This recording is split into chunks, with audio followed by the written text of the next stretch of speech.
फिर कैसे बोलूँ मैं शादी नहीं किया था, उठा लिया था बीवी। अच्छा।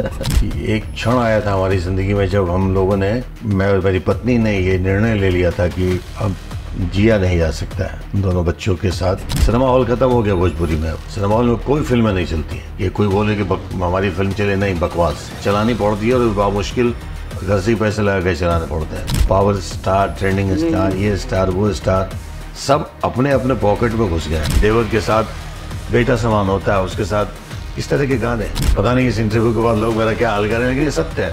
और ये क्या मेरा हाल करेंगे, मेरा हाल उस हीरो को इतनी तो समझ ही नहीं है ना भाई, कि तुम ये पैसे डिजर्व कर रहे हो कि नहीं कर रहे हो। हाँ, वही बात कर। उसको दे दिया, अब दूसरा जाएगा, चूंकि दूसरे को सिनेमा बनाना है, डॉक्टर ने बोला है। तो दिनेश लाल यादव के बाद स्टारडम ही खत्म हो गया। अब एक्चुअल जो जिसको एक सिनेमा का स्टार कहते हैं, वो दिनेश लाल वहीं पे आके फुल स्टॉप लग गया।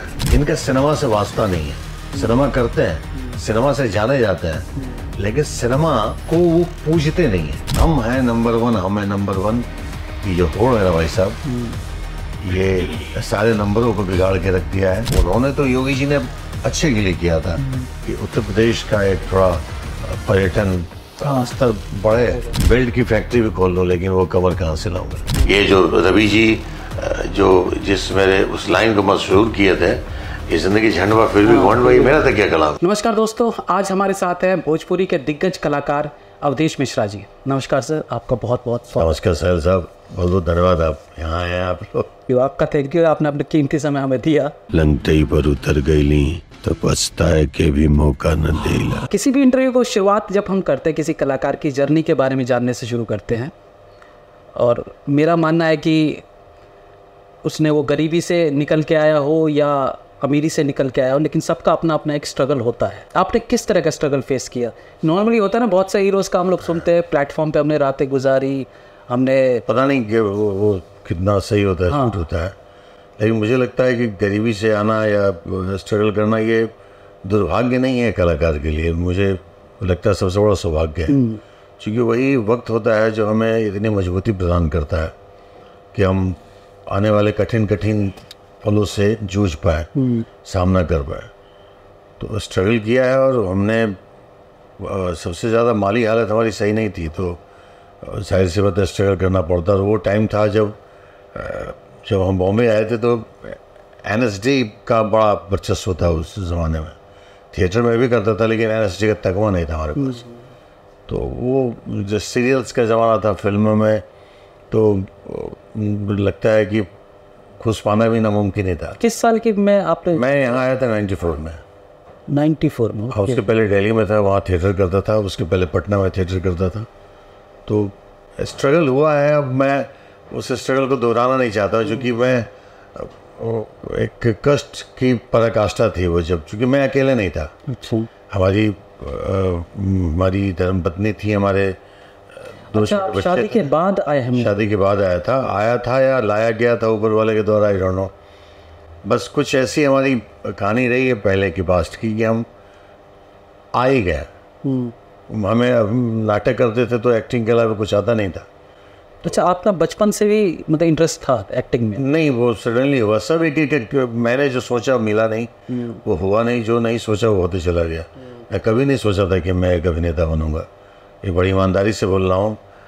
नाटक करते थे, नाटक भी इसलिए करते थे कि जो मेरी पटना की ज़िंदगी थी, तो उस टाइम पे सब थोड़े बुरे होते हैं, थोड़ा बैड एलिमेंट के साथ दुनिया हो जाती है शुरू।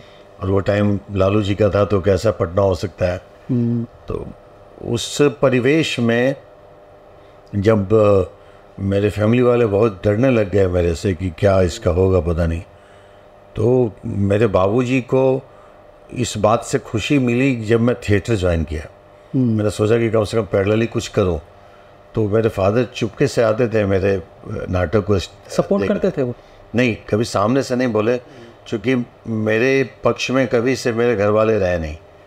इवन मेरी माँ बहुत प्रेम करती है, आज मेरी माँ है, बाबूजी नहीं है। लेकिन बाबूजी ना नाम के राम ही नहीं थे, वो चरित्र भी वही है उनके अंदर की। वो जो क्या बोलूँ मैं उनके बारे में, खैर वो मुझे अपने प्यार को कोई व्यक्त नहीं कर पाता था, लेकिन मैं होता है उनकी शक्ल देख के समझता था। हम दोनों बाप बेटे पैदल चलते रहते थे, और बिना बोले एक दूसरे को देखते हुए बहुत कुछ बोल लेते थे। तो थिएटर में आते थे, मुझे नहीं बताते थे कि वो आए हैं। फीलिंग होती है ना जब बाप दूर से देख रहा होता है मेरा बेटा परफॉर्म कर रहा है, वो मतलब हाँ, तो हमारे लड़के बताते थे कि बाबूजी आए हैं। हम पूछते भी थे बाबूजी आई ना कभी नाटक देखने, तो हाँ आएंगे, बताते नहीं। तो उनकी खुशी के लिए मैंने थिएटर शुरू किया था कि मैं तो अपनी शांति के लिए थिएटर में गया था कि कम से कम उस पल थोड़ी शांति मिले। बहुत गंदी दुनिया हो गई थी वो तो, लेकिन मेरे बाबूजी की खुशी के लिए मैंने उसको धीरे धीरे कंटिन्यू करना शुरू किया। और फिर मेरी ज़िंदगी में मेरी पत्नी आ गई, एक प्रेम कह लीजिए या जो कह लीजिए। तो ये शादी जब आपकी हुई तब आप बिहार में थे या दिल्ली आ चुके थे? दिल्ली में आप रहे हैं ना कुछ दिन? मैं अगर शादी मतलब मैं फिर कैसे बोलूँ, मैं शादी नहीं किया था, उठा लिया था बीवी। अच्छा, तो दिल्ली पहुँच लव गया। मैरिज थी? हाँ, दिल्ली पहुँच गया। तो शादी हमने नैनीताल में की थी, नैना मंदिर में। अच्छा, शादी में क्या मतलब, पहले खून से तिलक के अरे बाप रे, क्या बात है। हाँ, ऐसी कहानी थी। और आपकी कहानी शुरू से ही फिल्मी रही है। पता नहीं अगर वो नहीं होती तो आज ये भी नहीं होता। तो हम दिल्ली चले गए। अब दिल्ली में जाए तो करें क्या। तो रिपेट्री था लिटिल थिएटर ग्रुप, तो मैंने वहाँ शुरू कर दिया नाटक। तो मेरी पत्नी भी बड़ी अच्छी कलाकार थी। अच्छा, वो बहुत अच्छी नर्तकी हैं। वो ये उन्हीं की तस्वीर है। हाँ, वो नृत्य करती थी, मैंने उन्हीं को वहीं देखा था। तो वहीं पे मुझे वो भाग गई। मुझे लगा कि कैसे भी चाहिए ये हमें। तो एक कलाकार तो थी, उनको मैं, वो एक यात्रा थी। उस दौरान मैं अपने थिएटर में भी लाया, वो संस्था हमारी थी, मुझसे नाटक भी कराया। तो वो बहुत बेहतरीन अभिनेत्री रही हैं मेरी पत्नी। तो फिल्मों में किया नहीं, एक फिल्म मैंने परिंदा, जो अभी वर्ल्ड वाइड की फिल्म है, जो बाबुल दिन की थी, ट्रेलर रिलीज हुआ है। अच्छा, तो परिंदा में वो हैं, उनको मैं, क्योंकि उस तरह के किरदार चाहिए थे, तो मैं उनको लाया था। तो मतलब बहुत समय लगा दिया उन्होंने नहीं, वो डेब्यू करने में? नहीं, वो ये भी एज एन एक्ट्रेस मैं उनको डेब्यू भी नहीं कराया हूँ, क्योंकि उस किरदार में इस इंडस्ट्री में किसी भी अगर यूज चेहरे को लेता तो आनंद नहीं आता। तो वो पहली और आखिरी फिल्म, तो उनको सिनेमा से कोई वास्ता ही नहीं। अच्छा। मेरे फोर्स में किया था उन्होंने। जो आत्मा को परमात्मा में विलीन कर जाती है। दिल्ली में थिएटर शुरू किया, वहाँ थिएटर की जर्नी शुरू हुई। फिर वहाँ से बॉम्बे आया, और आया तो तब तक हमारे 2 बच्चे हो गए थे। तो यहाँ का संघर्ष कितना कष्ट में होगा बिना पैसे का, समझ सकते हैं। तो वो रहता है, वो सबके साथ होता है। मैं उसको बार बार दोहरा करके कि हमने ये कष्ट झेला, हमने वो। नहीं, आजकल तो ये कहानियाँ लोग बड़े मजे चाव से सुनते हैं, शायद इसलिए अब सुनाने वाले भी थोड़ा और मिर्च मसाला लगा के सुनाते हैं कि हमारा स्ट्रगल इस तरह। हालांकि कुछ लोगों का रहा भी है, बट ठीक है, स्ट्रगल तो सबका अपना। कभी सुनाऊंगा मैं, जब अभी शायद मैं सुनाने लायक नहीं हुआ हूँ, चूँकि आप सुना सकते हैं। नहीं, आप उस स्टेज पे आ चुके हैं जहाँ पे लोग सुनेंगे आपकी कहानी। नहीं, मैं अगर एक ही सार बता दो कि लोग काम के लिए स्ट्रगल करते थे, हम अपने बच्चों को पालने के लिए स्ट्रगल करते थे। तो वो ज़्यादा टफ है, वो बहुत ज़्यादा टफ है।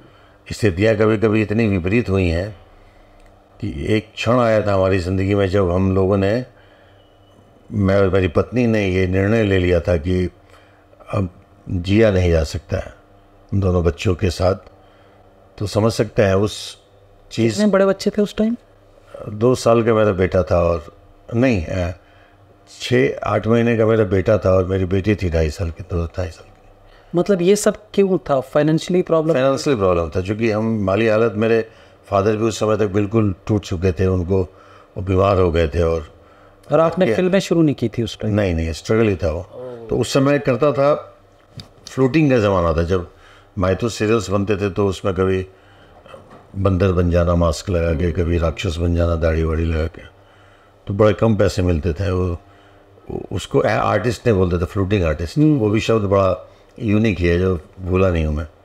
तो फ्लूटिंग का काम करते थे, तो वो भी कंटिन्यू नहीं होता था। ये किस सन की बात है? ये 96-97। हाँ। तो ये आपने मतलब 2004 में आपने शायद पहली फिल्म की है? नहीं, 2005 में मेरी पहली फिल्म है दुलाई संजय। तो ये 96 से 5 तक ऐसे ही चलता रहा? हाँ, वो 10 साल का जो कठिन संघर्ष जो था ना, वो प्लेटफॉर्म पे लोग कैसे सोकर अनुभव किए नहीं जानता हूँ, लेकिन मैं तो सोया हूँ, क्योंकि उस समय कुछ दिनों के लिए मैं अकेले आया जो लोग बताते हैं वो कहानियाँ वो उनकी अकेले की होती है, आपकी तो पूरी फैमिली साथ में थी, वो तो हाँ बहुत ज़्यादा दुखदाई है वो। दर्दीली कहानी जिसको बोल सकते हैं, लेकिन उसका जो बेनिफिट जो मुझे मिला है ना, कभी भी मेरी पत्नी ने मेरे से कोई डिमांड नहीं किया कि मुझे ये चाहिए, चूँकि हर क्षण हर संघर्ष में वो साथ रही। कभी मेरे बच्चों ने मतलब आउट ऑफ द वे जा कर के कि मुझे ये ऐसा, सब ने बाप की तकलीफ को देखते समय देखा है ना। हाँ, सब अपने आप को समझ गए कि हमने कभी किसी को नहीं समझाया, हमने किसी को कुछ नहीं थोपा। मेरा बेटा इस उम्र में अपना बिजनेस स्टार्ट किया हुआ है, मेरी बेटी, मतलब सब अपने अपने जगह, मेरी बेटी की शादी हो गई है। तो जब हम सर्वस्व छोड़ देते हैं ईश्वर पे, वो जो जिस तरह से चलाते हैं चलते हैं, अपनी होशियारी नहीं बताते हैं, सब चीज़ बैलेंस्ड होने लगता है, चलने लगता है। तो ये सब उसी 10 साल का नतीजा है कि हम जब फिल्में मिली तो फिर पीछे मुड़ के भी नहीं देखे। यहाँ संघर्ष, सबसे ज़्यादा संघर्ष तो आज है हमारा। आज जिस मुकाम पे हम पहुँचे हैं, उस मुकाम को हम कायम रखने के लिए या इसको और बेहतर बनाने के लिए संघर्ष कर रहे हैं। क्योंकि हमने तो अपनी सोच, अपनी यात्रा शुरू कर दी, लेकिन इंडस्ट्री के जो चंद रास्ते हैं इतने ऊबड़ खाबड़ भी होने लग गए हैं कि हमारी यात्रा बाधित हो रही है। तो संघर्ष तो अब ज़्यादा है, उस समय तो भूख पेट वो एक का अपने तरह का संघर्ष था, आज एक हाँ, ये संघर्ष ज़्यादा अब दुखदाई भी है। कभी कभी मैं अगर बताऊं कि आज का संघर्ष में बहुत दुखी हो जाता हूं कि हम अगर जिस तरह की सोच लेकर के चले हैं, और मैं सच में मैं एक बीइंग एन एक्टर जब विलन था तो ऊपर वाले ने बहुत कुछ दिया मुझे। एक उतनी बड़ी ऊंचाई शायद कभी किसी को ना मिल पाएगी विलन में। कैरेक्टर रोल में आया, वो मकाम एक अद्भुत मकाम था डेफिनेटली। लेकिन सिनेमा का जो चयन, लोगों ने इतना उल्टा पुल्टा सब्जेक्ट, एक ही रिपीटेड सब्जेक्ट, विलेन बनो तो वैसा ही विलेन, कैरेक्टर रोल तो वही फादर, वैसा ही सब एक ही जैसी कहानी हो गई। तो इस बुरी परिस्थिति में कोरोना आ गया, लॉकडाउन हो गया, तो मैंने सोचा कि अब क्या, ये ब्रेक का क्या करेंगे। तो इस ब्रेक में कविताएं लिखना शुरू किया। चंद कविताएं मेरी बड़ी सराही गई हमारे अपने जो फैटर्निटीज वाले एक्टर्स हैं उनके द्वारा, और कुछ कविताओं को बाहर विदेशों में भी बड़ा सराहा गया। तो मुझे अच्छा लगा कि, लेकिन कविताओं से भी मन हो गया। वो 3 महीने का वक्त था साहब कोरोना का, तो क्या करो, तो लिखना शुरू किया। मैंने पहली फिल्म की जुगनू, सिनेमा का अनुभव था, अपनी फिल्मों में डायलॉग्स वगैरह भी मैक्सिमम लिखता रहता था मैं, स्क्रिप्ट में भी कभी कभी योगदान हो जाता था लोगों के साथ। तो लिखना शुरू किया तो बड़ा अच्छा लिखा गया। मैंने सुनाया 1-2 लोगों को, तो डायरेक्ट करने के लिए मैंने, मेरे मित्र हैं डायरेक्टर, उनको मैंने बोला, तो उनको लगा क्या है सब्जेक्ट बना। ये तो बहुत सीमित बजट में भी बना था ना। वो उसमें कोई बजट ही नहीं था सर। अच्छा। हमारे जब उसने लास्ट टाइम पे जब मना कर दिया तो मैंने सोचा कि अब तो यात्रा प्रारंभ कर चुका हूँ मैं। हमने उत्तराखंड में सब परमिशन वगैरह भी, वो कोरोना के टाइम पे परमिशन था, तो निकलते हैं। मेरे कैमरामैन मित्र है, उसको मैंने बोला कि भाई क्या करें, बोला चलो हिम्मत करो चलो। तो तमाम जो दोस्त थे, पैसे भी नहीं थे, तमाम जो हमारे कॉलीग जो एक्टर्स थे जो हमें प्रेम करते थे, मैंने बोला चलो घूम के आते हैं। सिनेमा बनाने ही नहीं गए थे, घूमने गए थे। पैसे नहीं थे तो थोड़ा बहुत ले लिए अपने दोस्तों से। मैं बोला कि सिनेमा बनाऊंगा, वहाँ पे पैसे किसी को नहीं दूंगा, मस्ती करके आते हैं, घूमते हैं, एंजॉय करते हैं। 3 महीने से बैठे हुए थे, पैसे आ जाएंगे बिकने के बाद तो दे देंगे। मैंने थोड़ी सोचा था कि वो फिल्म इतने में बिक जाएगी, कितना पैसा आ जाएगा। कैसे वो फिल्म एक टर्निंग पॉइंट है भोजपुरी इंडस्ट्री में। हाँ, जैसा है एक अलग ही तरह की कहानी थी जो कभी बनी नहीं थी इससे। और उसमें हमारे लाइट का इस्तेमाल नहीं किया था। कोई पैसा नहीं था। मुझे लगता है इस धरती पर सबसे कम लोग यूनिट वाली फिल्म बनी होगी। मात्र 14 लोग थे उसमें, एक्टर भी वही थे, टेक्नीशियन भी वही थे, स्पॉट बॉय भी वही थे, सब लोग हम लोग थे और कोई कुछ नहीं था। तो 14 लोग में हम लोग चले गए सिनेमा बनाने। 15 दिन में फिल्म बन गई, बन करके आ गए। और यहाँ वो मतलब स्टूडियो में लोगों ने देखना शुरू किया, सब लोग इतनी तारीफ करने लगे था, मैं बड़ा कंफ्यूज हो गया था कि सच में ऐसी फिल्म कैसे बन गई है। फिर देखा मैंने भी, क्योंकि वो बिल्कुल एक अलग जोन में बनाया था। मैं शुरू से, लोग मुझे बोलते हैं कि हूँ परफॉर्मेंस को लेकर के लोगों को बहुत तकलीफ देता हूँ, या सिनेमा बेहतर बने तो मैं कभी कभी लोग ऐसे डरते हैं इसलिए कि मैं गलिया भी देता हूँ, डांटता हूँ। तो उसी का नतीजा था कि बनते बनते बन गई जुगनू। वो बन गई, जिन्होंने लिया वो वर्ल्ड वाइड रत्नाकर जी ने, तो उनको लगा और उन्होंने बड़ा अच्छा पैसा दिया जुगनू का, ले ही लिया उन्होंने, बोला कि पूरी फिल्म ले लेता हूँ मैं। उन्होंने ही रिलीज़ किया और टेलीविज़न पे बड़ी चली, फिल्मची चैनल पे है, यूट्यूब पे बहुत चली। फिर उनको लगा, कॉन्फिडेंस आया कि कल्ट जोन की फिल्म बनाते हैं। तो उनको मैंने एक सब्जेक्ट सुनाया तो बोले बनाइए, फिर बाबुल बनाया। तो मैं ये शुरू इसलिए किया था ये बात कहना कि हमने ये एक अभिनय के अलावा एक बिंग एन एक्टर, एक डायरेक्टर बनना या राइटर बनना कोई मैंने सोचा नहीं था। वो वक्त का वो तकाजा था कि जब लॉकडाउन आया तो कुछ करने को नहीं था, तो मैंने करना शुरू किया। जब एक बनाया, जब दूसरी बनाने की बारी आई कि मुझे लगा अच्छा मैं कर सकता हूँ और कर सकता हूँ और इतना बेहतर कर सकता हूँ, ये मेरे वश में नहीं है, तो मैं सब चीज़ ईश्वर के ऊपर छोड़ दिया। लेकिन जिस तरह की फिल्में बननी शुरू हो गई उसके बाद, बाबुल के बाद सब्जेक्ट के नाम पे कुछ एक फिल्में बनी, उसके बाद सब एक ही तरह की फिल्म। आज तो इतनी या तो माता की चौकी या माता ये माता वो माता, या तो फिर सास बहू ननद, यही दुनिया चल रही है। तो इस दुनिया में मैं डाइजेस्ट नहीं कर पा रहा हूँ खुद को कि अब मेरा वही प्रश्न था आपसे भी, मतलब मैं भी बिहार से हूँ, एक सिनेमा प्रेमी भी हूँ।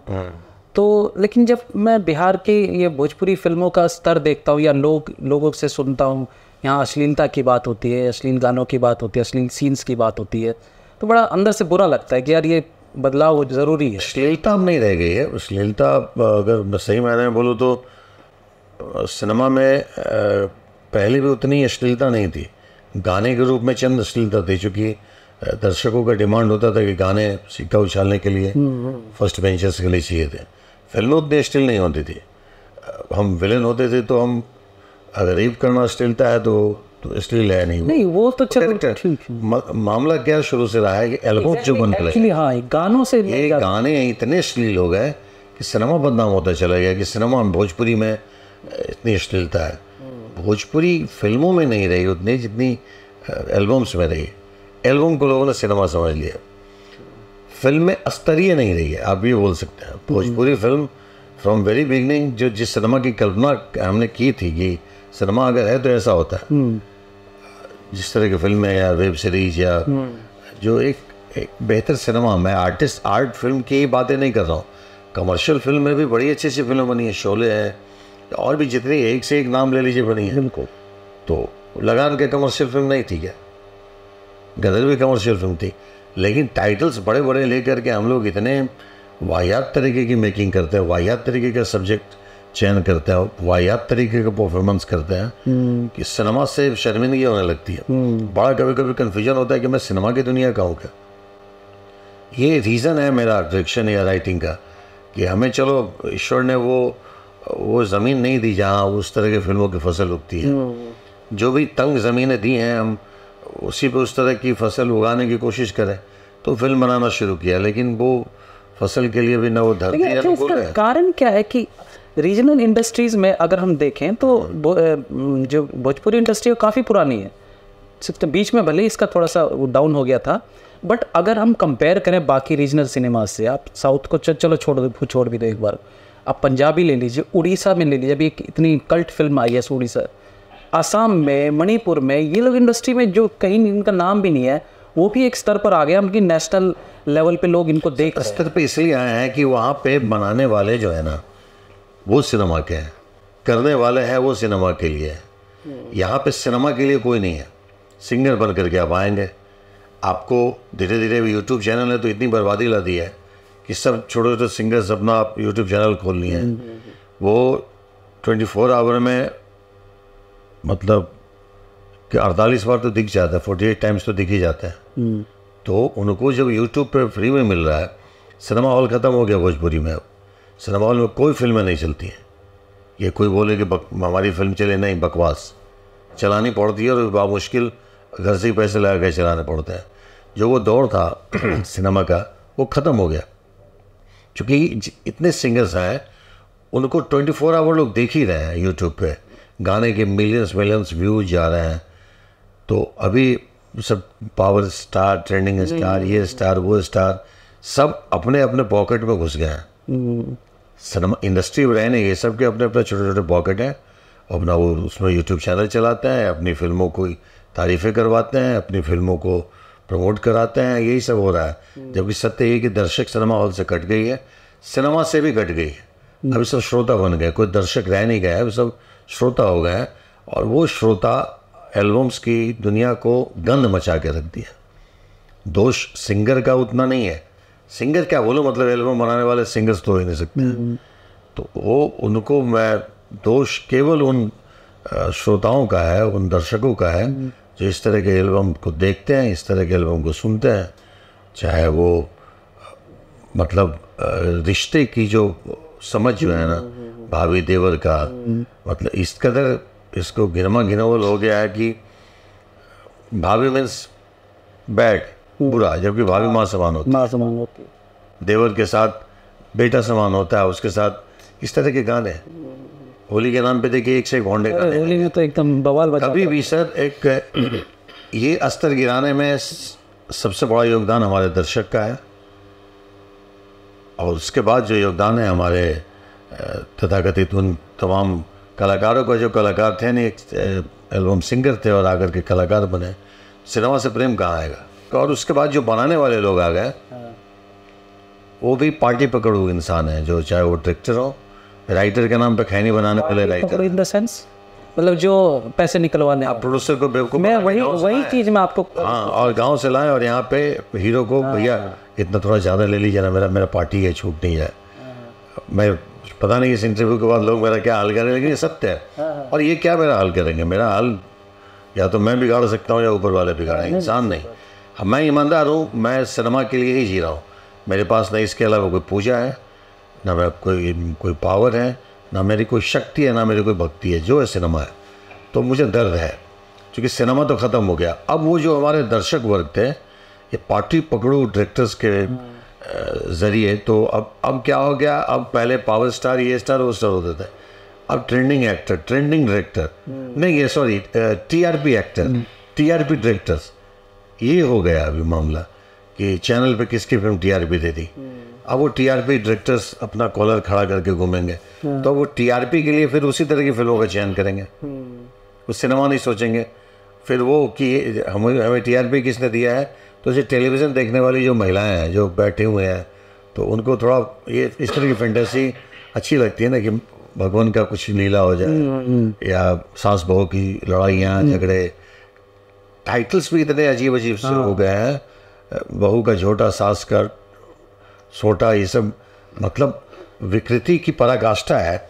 और बनाने वाले खुश, चैनल मतलब मंच में सिनेमा दे रही है लगातार, बन भी। मेरे दोस्त हैं बहुत अच्छे म्यूज़िक, वो भोजपुरी फिल्म इंडस्ट्री के डायरेक्टर हैं, बड़ी बड़ी फिल्में बना चुके हैं। वो मेरे से बताते थे कि पिछले 15-20 साल में भोजपुरी, कोई भी भोजपुरी फिल्म हिट नहीं हुई है जी, मतलब पैसे नहीं कमाए उस फिल्म में, लेकिन तब भी कंटिन्यूस बनती रहती है। जिसका रीज़न एक तो आपने जो पकड़ा हुआ वाला, एवं पार्टी पकड़ने वाला, हाँ। गलत दिग्भ्रमित करते हैं उन प्रोड्यूसर्स को कि भैया इनको ले लो, भैया इनकी फिल्में ऐसी, उनको ले लो भैया उनकी फिल्में, जिनका अप्रोच जहाँ है वहाँ गए। अब तो वो वक्त भी खत्म है। अब तो जो हीरोज़ की फिल्में जो चलती थी, बड़ी फिल्में, अब वो वक्त भी चैनल ने छीन लिया है। तो चैनल ने जो छीना है, तो चैनल जो परोस रही है, तो यही है, सास का लोटा, बहू का झोटा, यही सब चलता रहता है। लेकिन ये अब ये भोजपुरी फिल्म इंडस्ट्री एकदम बिजनेस बन चुका है।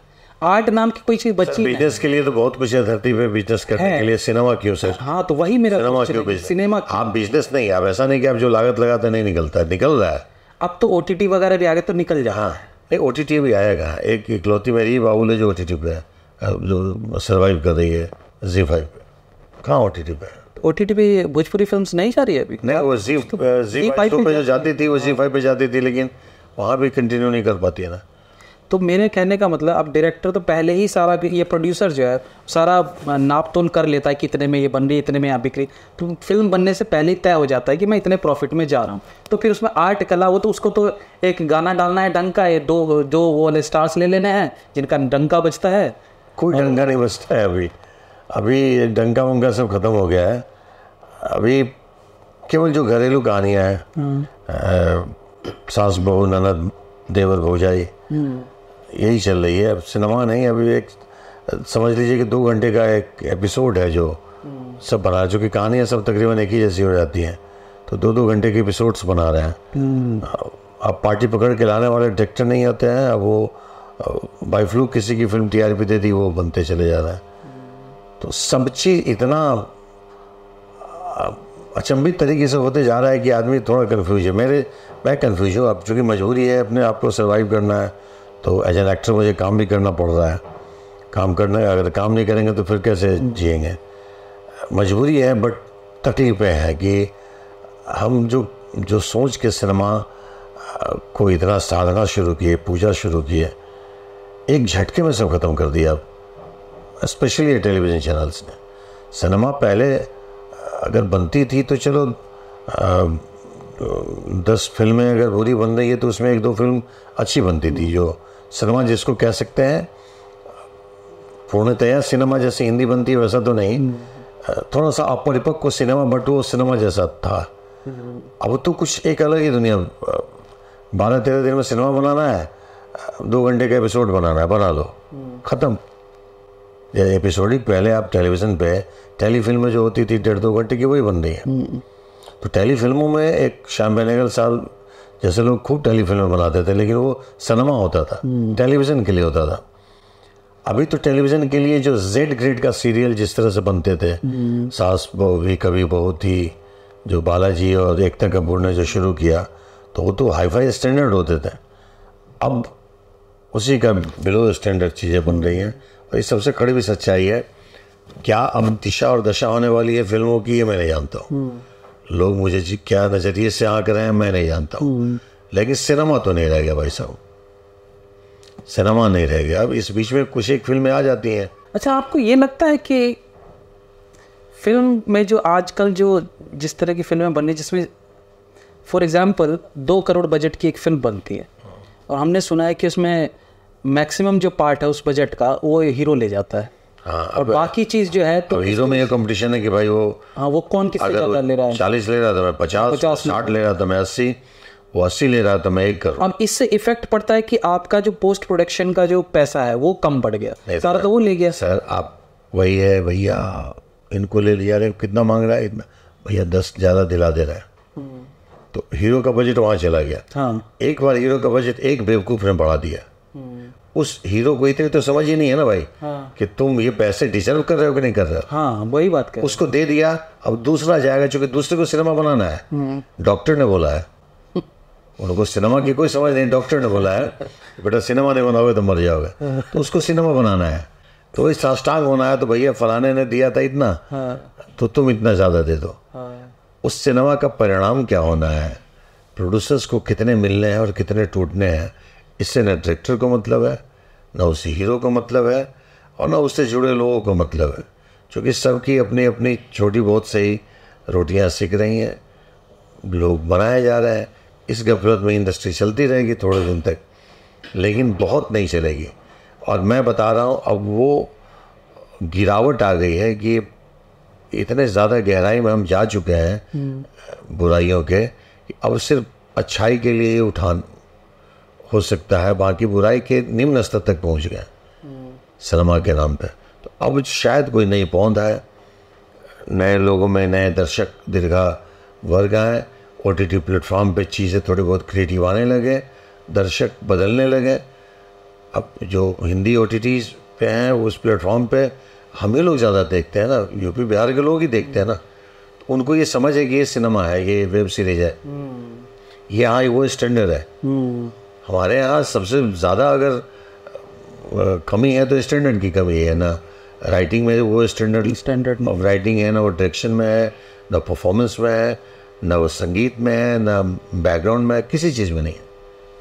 तो ये जो स्टैंडर्ड धीरे धीरे अब मुझे लग रहा है कि अब अंत है। अब चैनल भी वो खुद ही उग जाएगी, महिलाएं भी उग जाएंगी, कितना देखो वही सास बहू ननद, दुनिया में और भी कई रिश्ते हैं उन पर। चलो थोड़ा आज जैसे आप भोजपुरी सिनेमा को बदलना चाहते हैं। मैं सिनेमा नहीं बदलना चाहता हूँ सर, मैं ये गलत फहमी दूर कर दूँ, मैंने स्वयं को बदला है। मैं सिनेमा बदलेंगे तो सिनेमा अपने आप मैं बदला हूँ, मैं बदला था, बदला हूँ, बदला रहूंगा। बेटा तनिक सुधार जरा बेटा। हाँ। मैं जब एज एन एक्टर आया, जब विलन आया था तब भी बदला था। उसमें विलन 5,000 मुश्किल से मिल जाता था लोगों को। मैंने आते ही अपना प्राइस सब किया था, अपने चंद डिमांड से रखे थे।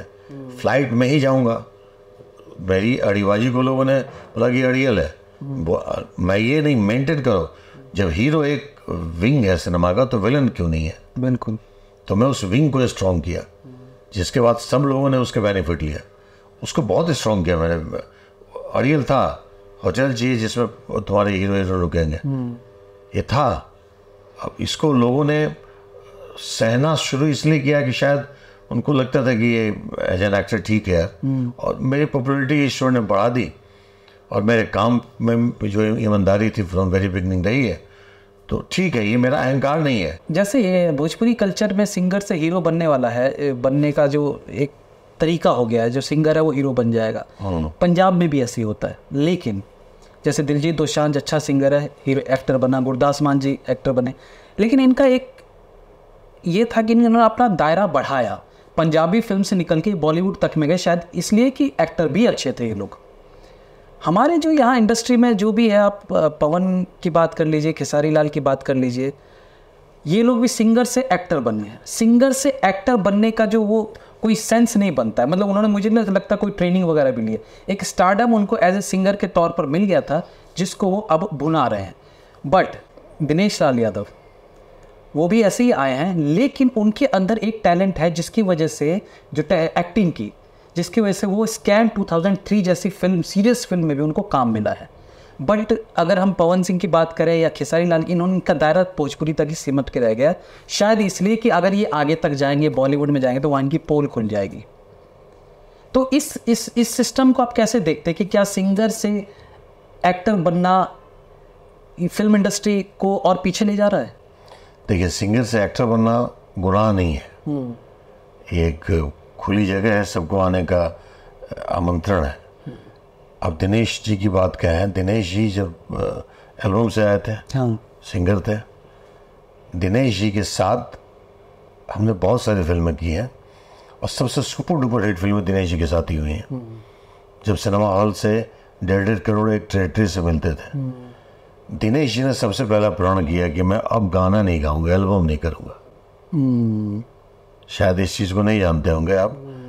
अब मैंने ध्यान दिया कि उनके गाने आते भी, जबकि वो सिंगर। उन्होंने सबसे पहले बोले कि मुझे किस्मत ने एक अभिनेता के रूप में एक सफलता दिया है, अब मैं अपनी फिल्मों में गा सकता हूँ, एल्बम नहीं करूँगा। तो दिनेश लाल यादव के बाद स्टारडम ही खत्म हो गया। अब एक्चुअल जो जिसको एक सिनेमा का स्टार कहते हैं, वो दिनेश लाल वहीं पे आके फुल स्टॉप लग गया है। अभी अलग अलग नाम बदल गए हैं, ये स्टार, वो स्टार, ये स्टार, अलग अलग नाम, वो भी सब साउथ से कॉपी किए हुए हैं। तो वो उस तरह के नाम वाले कलाकार हैं। ये लोग क्या कर रहे हैं, इनका सिनेमा से वास्ता नहीं है। सिनेमा करते हैं, सिनेमा से जाने जाते हैं, लेकिन सिनेमा को वो पूजते नहीं हैं। अगर सिनेमा की पूजा करेंगे भाई साहब, तो आपको बहुत कुछ त्याग करना पड़ेगा। आपको क्षणिक पैसे भी कमाने हैं, क्षणिक नाम भी कमाने हैं, क्षणिक आपको सिनेमा भी कर लेना है, एल्बम की दुनिया छोड़नी नहीं है।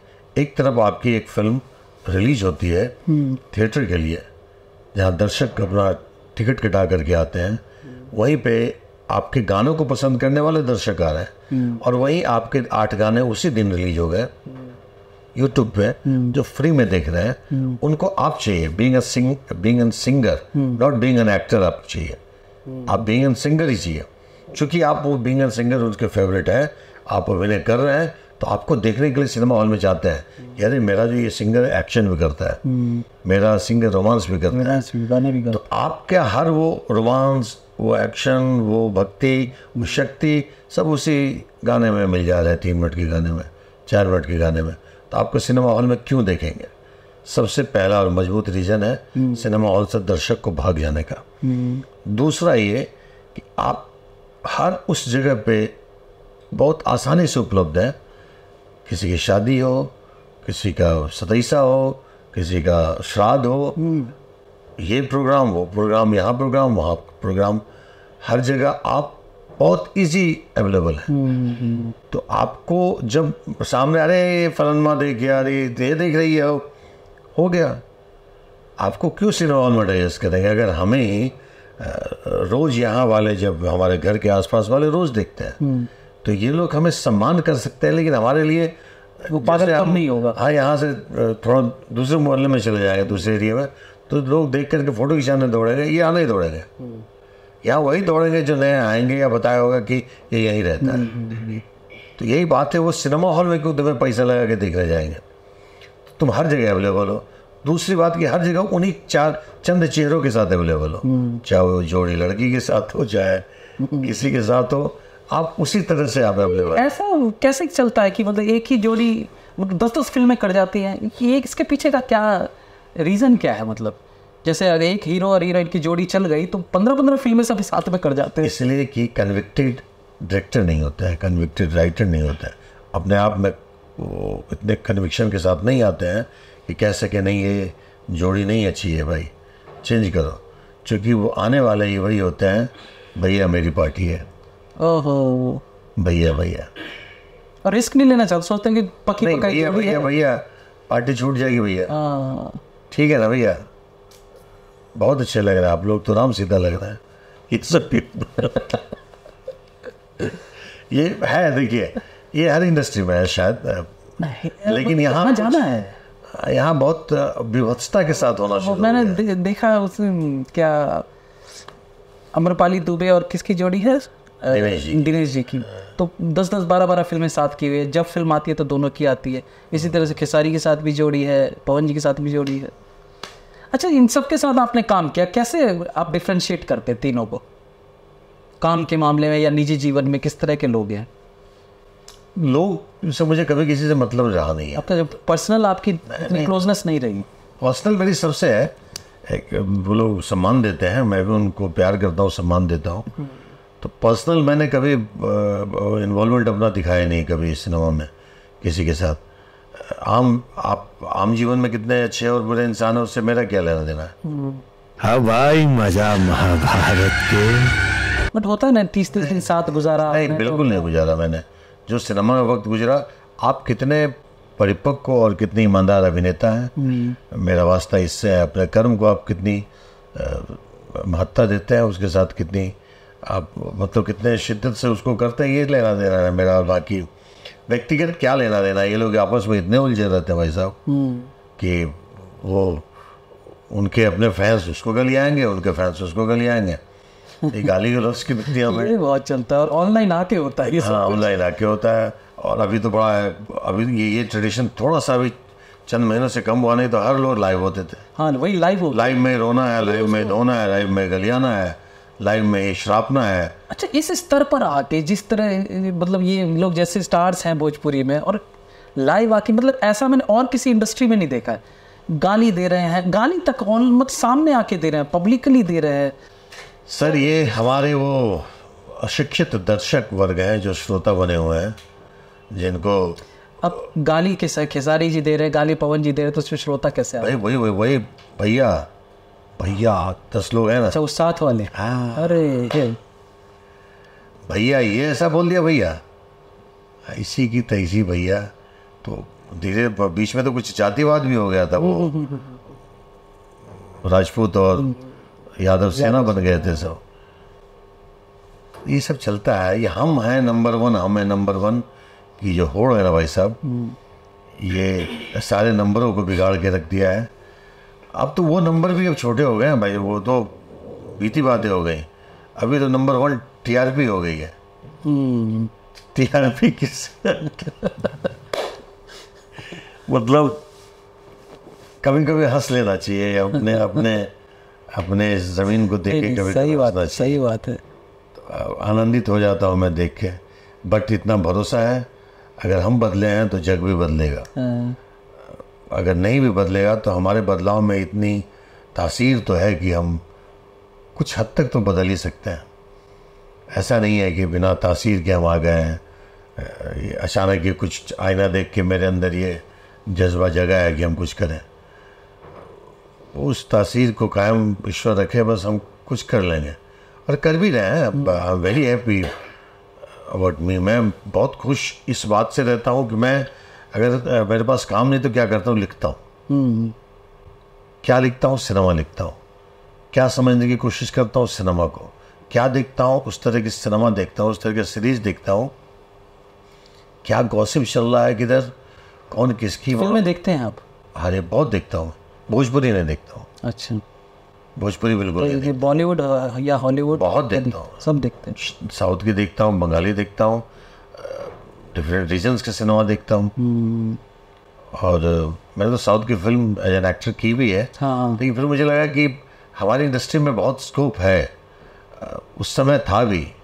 और अच्छा, उसकी फिल्म के बारे में कुछ बताइए, कैसे जुड़े उस फिल्म से, कैसा उनका? वो मेरे मतलब भोजपुरी का एक बहुत बड़ा स्टार है, विलन नहीं, भोजपुरी का बहुत बड़ा स्टार विलन है, इस नाते मुझे वहाँ के लोगों ने बुलाया। अच्छा, और वो सीन भी बिहार का था? हाँ, उस फिल्म में। हाँ, 2 फिल्म किया मैंने, सामी 2 भी किया उसी सेम डायरेक्टर के साथ। उसके बाद एक फिल्म का ऑफर आया, मुझे लगा कि नहीं, मैं वो कहीं अगर जो भी क्षमता है ईश्वर ने दिया है तो हमारे लिए ज़मीन, जब ईश्वर ने फाइनल कर दी कि तेरे लिए ज़मीन है, तो वो फसल उगाने की नहीं चाहते है ना, वही है। और वो देखना सर, अब मैं जिंदा रहूँगा ना, और जिंदा तो रहूँगा ही कुछ दिन, तो सिनेमा बना कर ही जाऊँगा। भगवान आपको लंबी और मैं कर रहा हूँ, मैं अपनी मेहनत, अपनी शिद्दत को कभी कम नहीं आका हूँ। बहुत है मेरे में दिया है ईश्वर ने, तो उसको कहाँ निकालूंगा। जो वक्त है अभी, जैसे अभी जो फिल्म बनाने जा रहा हूँ या जो बनाया, मेरी 3 फिल्में ऑलरेडी बनी हुई हैं जो बड़े बड़े मेकरों के पास है, जो खुद ही अपने आप में बादशाह है। तो ये सब उसको रिलीज़ करेंगे तो चीज़ें लोगों को, अब बारात जैसा जो सब्जेक्ट जो आपने ट्रेलर देखा, वो हर घर की कहानी है। उससे लोग अपने आप को जोड़ पाएंगे कि यार ये तो मैं भी हो सकता हूँ यार। तो शायद कोई चीज़ें बदले, और भी लोग कोशिश कर रहे हैं। मैं ये नहीं कह रहा हूँ कि मैं कोशिश कर रहा हूँ, लेकिन लोग कोशिश के पीछे का उनका जो रीज़न है वो कुछ और हो सकता है, मेरा रीज़न कुछ और हो सकता है। हम लगे हुए हैं भाई साहब, हारेंगे नहीं हम। एज एन एक्टर तो काम कर ही रहे हैं और एज एन एक्टर करते भी रहेंगे, वो तो मेरे से कुछ छीन नहीं पाएगा। सही बात है। अब बाकी ये जो है ये करेंगे। कैसा लगता है, मतलब अब आप एक बहुत अच्छी जगह आपने बना ली है, कैसा अंदर से फील करते हैं? मतलब मैं कर चुका, मैंने अपनी मंजिल पा ली, या अभी मुझे बहुत कुछ करना है? अभी मैंने कुछ शुरू भी नहीं किया साहब। अच्छा, अगर ये मंजिल है तो मैं इसके लिए धरती पर नहीं आया हूँ। इसके लिए वो 10 साल का कठिन परिश्रम नहीं ईश्वर ने मेरे से करवाया है। मैंने अभी कुछ नहीं किया। मैंने, अगर सिनेमा की दुनिया अगर एक समंदर है, तो समंदर के किनारे पानी भी टच करना मुझे लग रहा है थोड़ी दूरी है अभी तो समंदर की गहराई को आंकना है। कम समय मिला है, अब जीवन जो है अब निहित और सीमित वक्त अभी हमें दे रही है। तो अभी तो यात्रा प्रारंभ किया हूँ, देखता हूँ रास्ता पकड़ लूँ। आप जैसा पिता भगवान सबको दे। भोजपुरी फिल्मों का निर्माण जो है यूपी साइड में ज़्यादा, इवन बॉलीवुड का भी काफ़ी फिल्में लखनऊ के आसपास के इलाकों में बहुत बन रही है। मे भी शायद इसका, अब ये भी एक सर, ये एक सरकार की एक ऐसी योजना है जो उसने तो हित में की, योगी आदित्यनाथ ने। हाँ। लेकिन एक ऐसी मृत तृष्णा है जिसके चक्कर में सिनेमा और भी बर्बाद होना शुरू हुआ है। ये एक बड़ा अच्छा मुद्दा आपने बताया। उत्तर प्रदेश में शूटिंग करो, उत्तर प्रदेश के कलाकारों को लो, और उत्तर प्रदेश में अगर सब्सिडी तेरा हुआ तो तेरी सब्सिडी मिलेगी। मैं ये नहीं कह सकता हूँ कि सब्सिडी नहीं मिली है, चंद रसूख वाले लोगों को थोड़ा बहुत मिल भी गया है। लेकिन अगर 100 फिल्में बन रही है तो एक फिल्म को सब्सिडी शायद मिला हो, और बन रही है 100 फिल्में एक साथ। फिल्मों के नाम पे क्या है, वही कुछ भी बना डालो, ये सब्सिडी का गेम हो गया। सब्सिडी का गेम हो गया। ये मृत तृष्णा है, पानी उधर है भाई, वहाँ मिलेगा, योगी पहुँचा देगा। अरे सिनेमा बना रहे हो, सिनेमा जिस उससे बड़ा कमर्शियल चीज़ क्या होगा। वहाँ से अगर अपना आप अर्जित नहीं कर पा रहे हो अपनी लागत, सब्सिडी के भरोसे सिनेमा बना रहे हो। ये हीरो का प्राइस इसलिए बढ़ रहा है कि प्रोड्यूसर्स बोलता है कोई बात नहीं, यूपी में शूटिंग करेंगे ना सब्सिडी मिल जाएगा। सिनेमा से घाटा मिलेगा ना, चैनल पैसा नहीं देगी, सिनेमा वाले बने, सब्सिडी मिल जाएगा 1.5 करोड़। वो 1.5 करोड़ के इंतजार में मर जाएगा, वो नहीं मिलेगा उसको। इधर हीरो अपना पैसा लेकर खुश अगली फिल्म कर रहा होगा, वो डायरेक्टर वो दूसरी पार्टी की तलाश में घूम रहा होगा। तो ये इसमें उन्होंने तो योगी जी ने अच्छे के लिए किया था कि उत्तर प्रदेश का एक थोड़ा पर्यटन स्तर बढ़े, लोग वहाँ पे शूटिंग करें, और वहाँ पे इतना व्यावसायिक हो गया सब चीज़ें। हम लोग हमेशा उधर ही करते हैं। सुविधाएं बहुत देती है गवर्नमेंट, इसमें कोई शक नहीं है। तो फिल्म सिटी बनने वाला है। हाँ, नहीं फिल्म सिटी बना के क्या करेंगे, फिल्म सिटी तो यहाँ भी है, तो उसका कोई फ़ायदा नहीं होगा? क्या फ़ायदा होगा सर, वहाँ पे चंद ऑफिसेज होंगे, शूटिंग्स के लिए स्टूडियोज बना देंगे। फिल्म सिटी क्या होता है? मतलब वहाँ भोजपुरी हम बचपन में करते थे कि बॉम्बे में फिल्म सिटी है। एक एक्टर ग्रैंड रोड में रहता है, एक एक्टर चरनी रोड में, एक एक्टर मीरा रोड में, एक एक्टर बांद्रा में, एक अंधेरी में। ये इंडस्ट्री है। फिल्म सिटी ये थोड़ा है नहीं ना। अब स्टूडियोज़ हैं वहाँ पे, शूटिंग की चंद सुविधाएं मिलेंगी, लेकिन आउटडोर लोकेशंस पे इतने लोग एक्सपोज करने के पीछे पड़ गए हैं कि अब कौन इंडोर एक स्टूडियो के प्रीमाइसेस के अंदर शूटिंग करेगा। आप वहाँ पे इक्विपमेंट्स रख सकते हैं, आप वहाँ पे स्टाफ्स मुहैया करा सकते हैं, वहाँ सुविधाएं दिला सकते हैं। जो चीज़ें बॉम्बे से हम कैरी करते हैं वो हमें वहीं से मिल जाएगा। तो ये सब बेनिफिट है। लेकिन ठीक है, अब तो सेट वेट पे तो काम होता भी नहीं है। आप वहीं पे झरने बना दीजिए, वहीं पहाड़ बना दीजिए, वहीं पे कृत्रिम लोकेशंस बना दीजिए, जैसे रामोजी स्टूडियो में है, तो उससे बेनिफिट होगा। लेकिन अब रामोजी स्टूडियो में भी कितनी शूटिंग होती है? सब तो मैक्सिमम आउटडोर ही होती है। बहुत कम जो इंडोर शूटिंग्स की, जो वीएफएक्स की फिल्में बनती है, बाहुबली वगैरह, वो सब की शूटिंग होती है। जितना रियलिस्टिक कहानी है उसकी शूटिंग तो सब रियल लोकेशन पे करते हैं। ठीक है, वो नुकसान नहीं है, एक अच्छा माध्यम है आपको उत्तर प्रदेश को बढ़ाने के लिए। लेकिन ये जो सब्सिडी का जो एक पोर्टल असम के हाथ में थमा दिया उन्होंने, ये ख़त्म कर दिया सिनेमा को। इसका बेनिफिट हिंदी वाले ले रहे हैं, साउथ वाले ले रहे हैं, सिनेमा बना के जा रहे हैं। हाँ, एक्चुअल सिनेमा बना के जा रहा है। उत्तर प्रदेश में शूटिंग की सब्सिडी ले लिया, वेब सीरीज ये हिंदी फिल्म बनाया, सब्सिडी ले लिया, जो OTT के लिए बनाया उसके लिए भी। सिनेमा भी कैसे बन रहा है मालूम है सर? आप एक फिल्म की शूटिंग हो रही है, वही डायरेक्टर ये आज ये शूट खत्म है, कल से दूसरी कहानी, क्या कहानी है उसको भी नहीं मालूम है। डायरेक्टर जो बनाने जाने वाला है उसको कहानी नहीं मालूम है। अब उसको सिनेमा बनाना है तो क्या करेगा? वही टेलीविज़न की जो फार्मूला मेकिंग है, ये ले लो, ये शॉट ले लो, ख़त्म। तो इसलिए कि भैया एक साथ 4 फिल्म करेंगे तो सब्सिडी के पैसे आ जाएंगे। चैनल एक साथ 5 फिल्में खरीद लेती हैं। सब अजीब सा हो गया।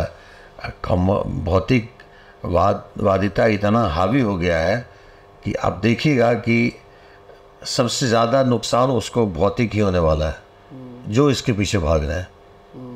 आपने अपनी गुणवत्ता को उस भौतिकवाद के तरफ बिल्कुल उसमें आहुति दे दिया है अपनी गुणवत्ता का, तो आपको क्या कितने दिन तक भौतिकवादिता आपको सराहेगी?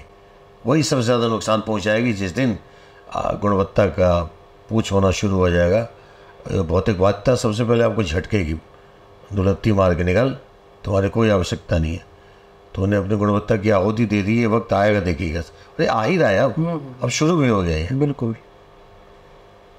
पैसा कितना, आप काम को इतना बढ़ाओ। वो मैंने बचपन में सुना भी था कि जहाँ सरस्वती होती है लक्ष्मी वहाँ आ जाती है, लेकिन जहाँ लक्ष्मी है वहाँ ज़रूरी नहीं है कि सरस्वती जाए। सही बात। तो आप अपने सरस्वती की साधना आराधना को परिपूर्ण करें ना, कि लक्ष्मी खुद ब खुद चल के आ जाए। आप लक्ष्मी के पीछे भाग के सरस्वती का बार बार अपमान कर रहे हैं, तो लक्ष्मी कितने दिन तक आपको गोद में बिठाएगी? वो झटक देंगे। वो ये होगा सर, और ये जब होगा तो बहुत दर्द होगा उन लोगों के लिए जो केवल उसके पीछे भाग रहे हैं।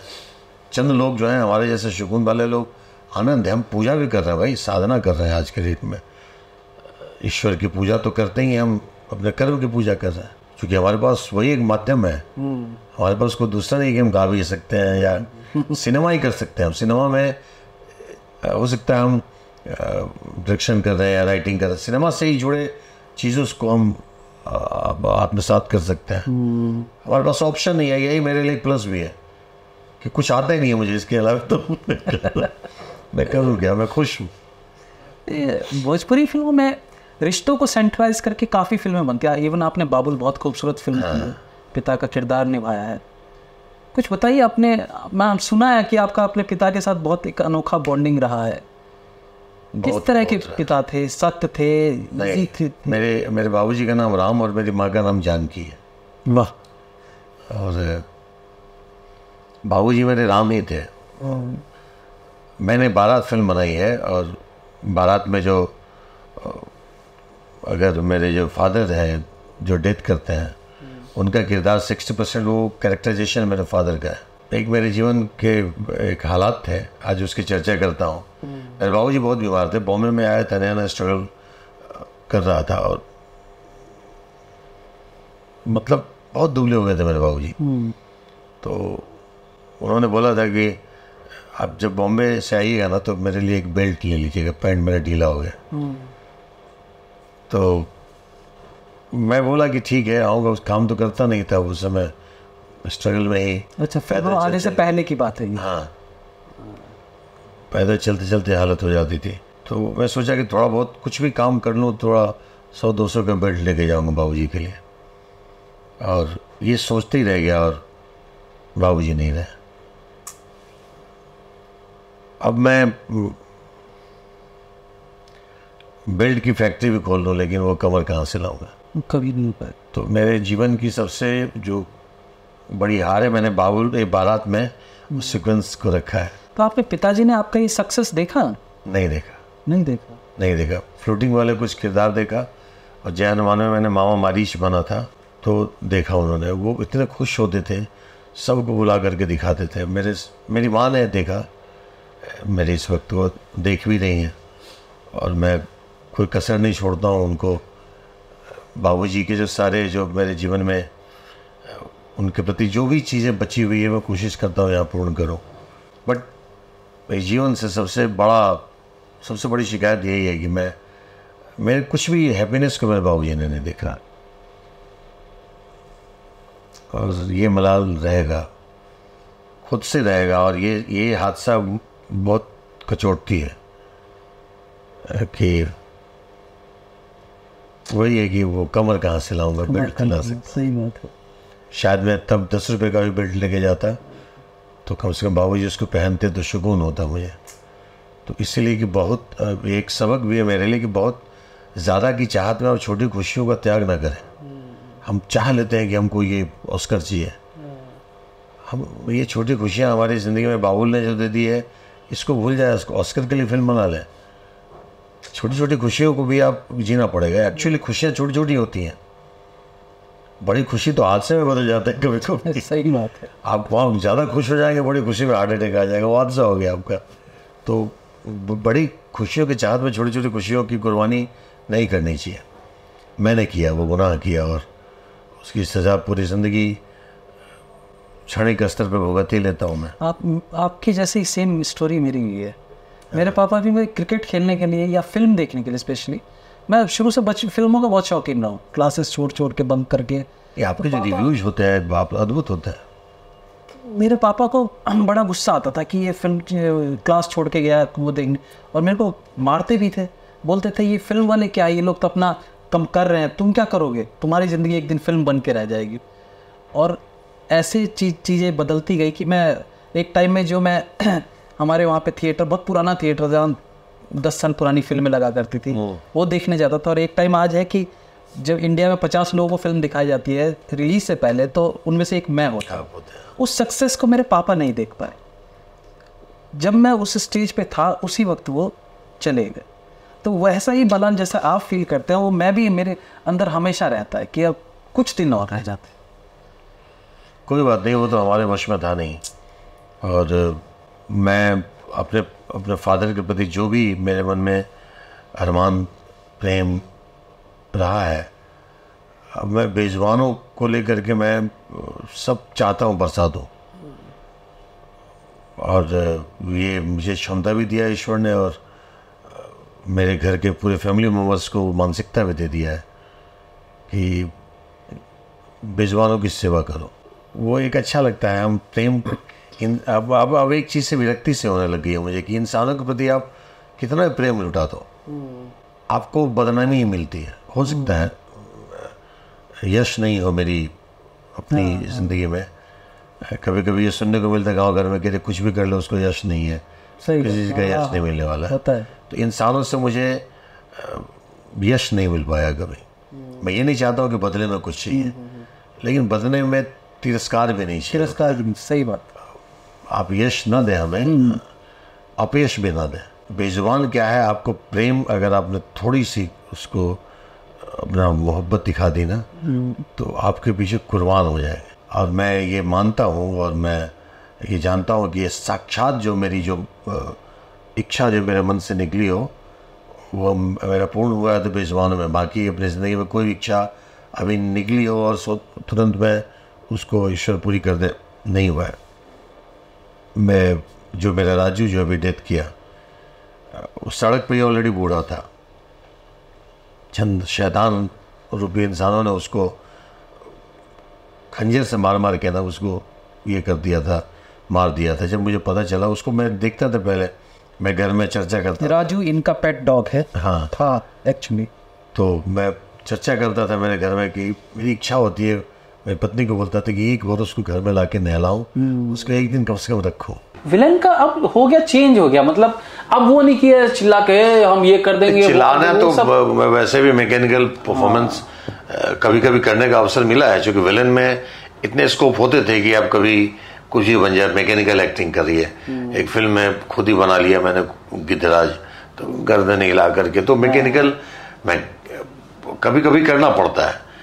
लेकिन आप रियलिस्टिक रोल में मैकेनिकल नहीं कर सकते हैं। तो विलन अब रियलिस्टिक जोन में चला गया है।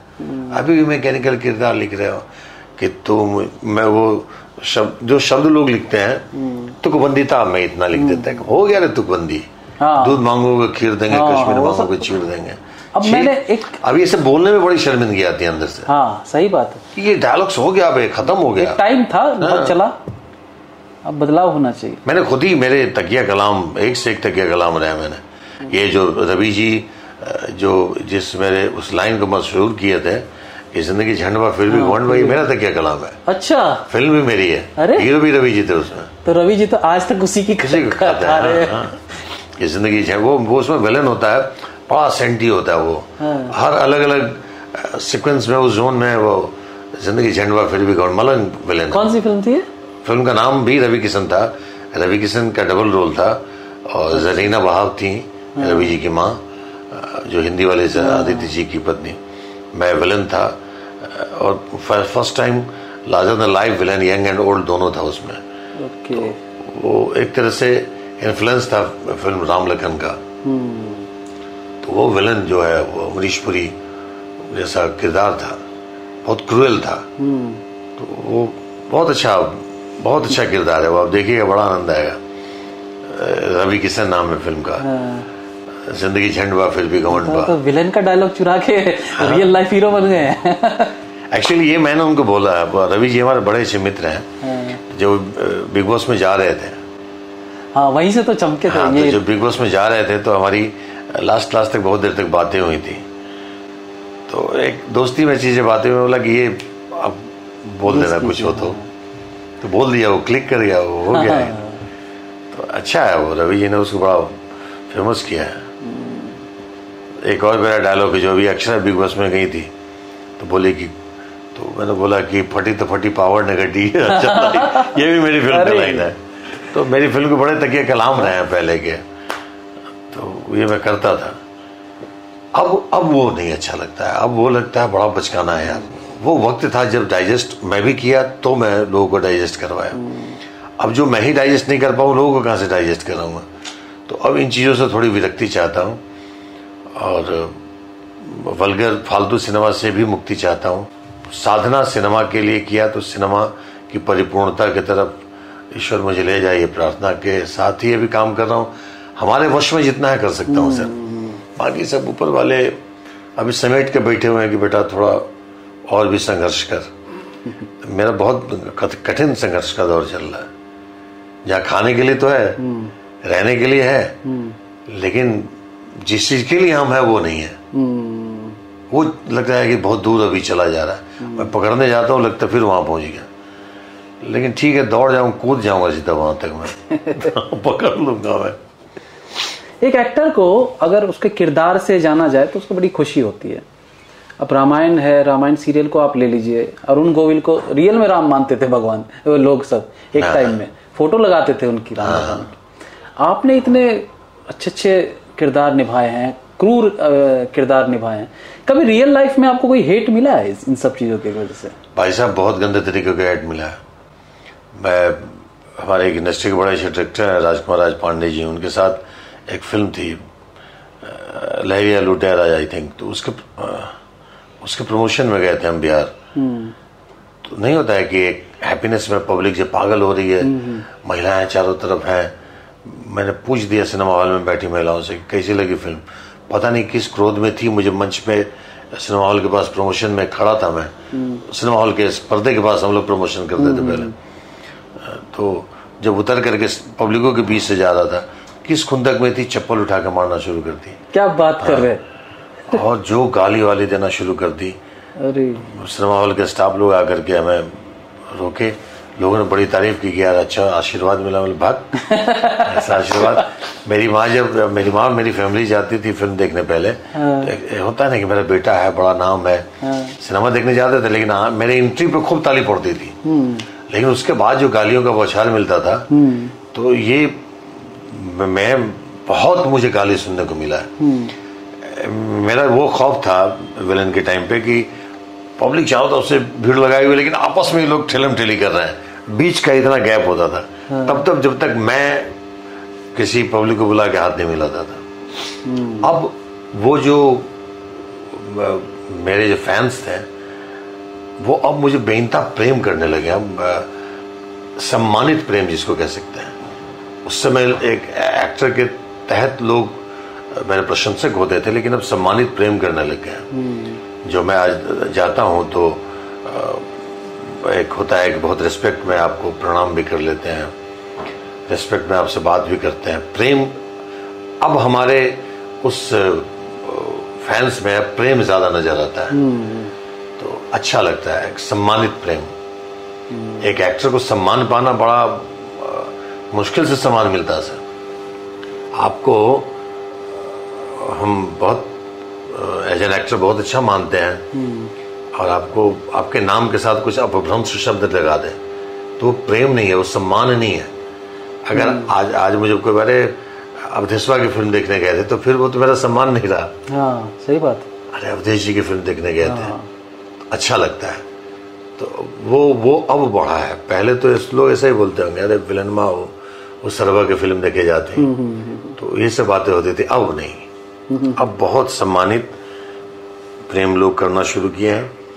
यही विश्वास है सर कि मुझे लगता है कि हम भले पकड़ रहे हैं, भाग रही है हमारी मंजिल, तो कूद के भी पकड़ लूंगा, इतना इन लोगों ने मेरे अंदर भरोसा डाल दिया है। आज बाबुल जो OTT पे है, अगर हम यूपी जा रहे हैं तो बाबुल फिल्म देखने वाले जो दर्शक हैं, ऐसी कोई जगह नहीं मिली जहां मुझे बाबुल की प्रशंसा और उस लेवल पे सम्मानित प्रशंसा न मिली।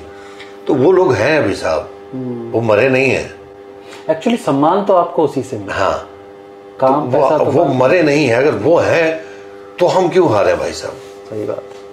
चंद लोग जो एक पॉकेट में बैठ करके अपनी फिल्मों को चला रहे हैं जबरदस्ती, या टेलीविजन पे TRP बटोर रहे हैं, उन चंद पॉकेट्स के चक्कर में हम अपने इतने बड़े ब्रह्मांड को क्यों हम खो दें?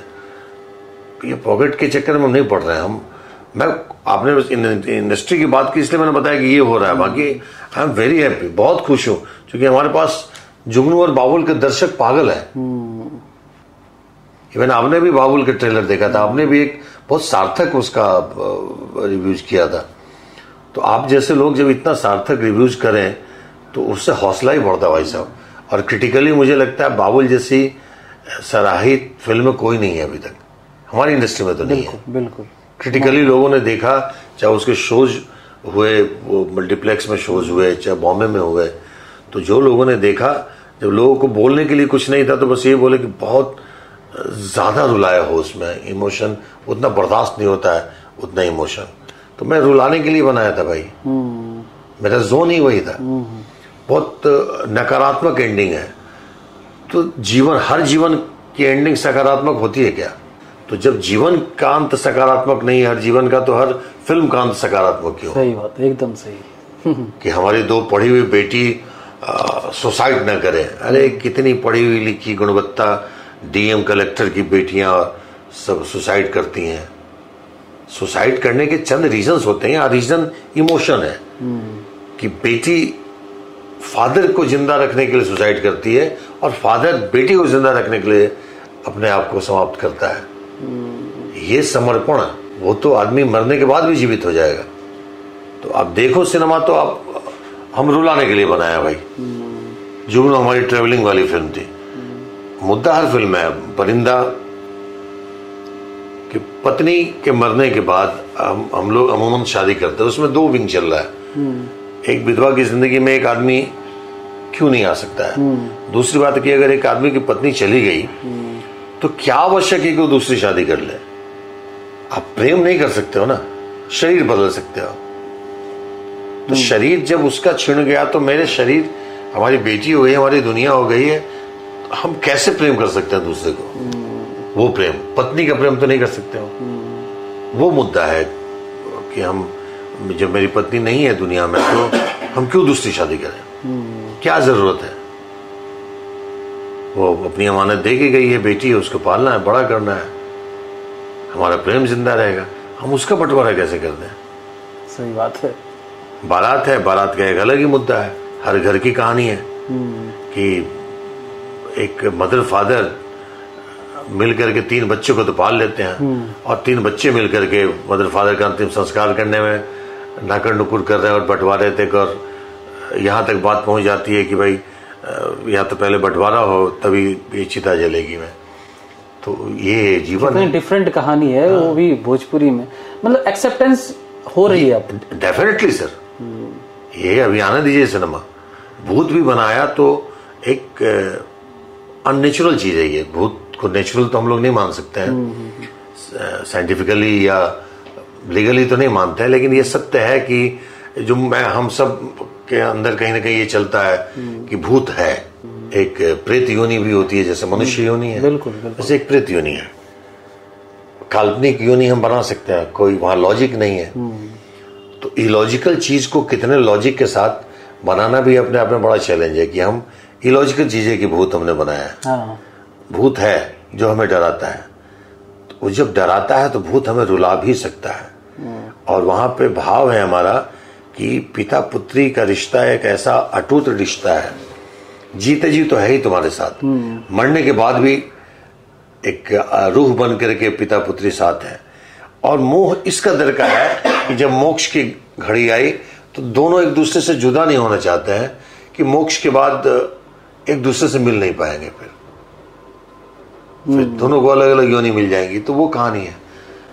It's all about how you convince your audience. अब साउथ में भी एक बंदा 50 को मारता है तो लोग कन्विंस देख रहे हैं ना, समझ रहे हैं ना। वहीं हम मारते हैं तो बड़ा फेक लगता है। वो नहीं हो सकता ऐसा। ये हम देखिए, हम दूसरों को बदलने के पीछे क्यों पड़े, हम खुद को बदलने की कोशिश कर रहे हैं, बदल रहे हैं। अभी एक फिल्म है भ्राता दोष, बहुत अद्भुत कहानी है सर। रितेश है उसमें। भाई, सहोदर भाई के साथ छल करना, उससे बड़ा दोष कोई नहीं होता है। और उसकी सजा कैसे अपने आप को एक भाई देता है, वो कहानी है उसमें। वो भी एक अलग ही जोन की फिल्म है। वो कुछ बहुत अच्छी फिल्में आप कर रहे हैं, आने वाली हैं सारी। हाँ, जो मेरे वश में है वो मैं कर रहा हूँ, जो हमारे वश में है। एज एन एक्टर घर चलाने के लिए मुझे जो करना पड़ रहा है कर ही लेता हूँ। बहुत अच्छा है। और आप जिस तरीके से कोशिश कर रहे हैं, आप कहते हैं आप खुद को बदल रहे हैं, लेकिन एंड ऑफ द डे आप इंडस्ट्री को ही बदल रहे हैं। नहीं, ये मुझे इसका आभास हुआ था। सब लोगों ने बोला था कि आपने बाबुल बनाई, देखो इंडस्ट्री कैसे बदली, सब्जेक्ट ओरिएंटेड फिल्में बननी शुरू हो गई, वो कटान उटान सब इस तरह की कई फिल्में।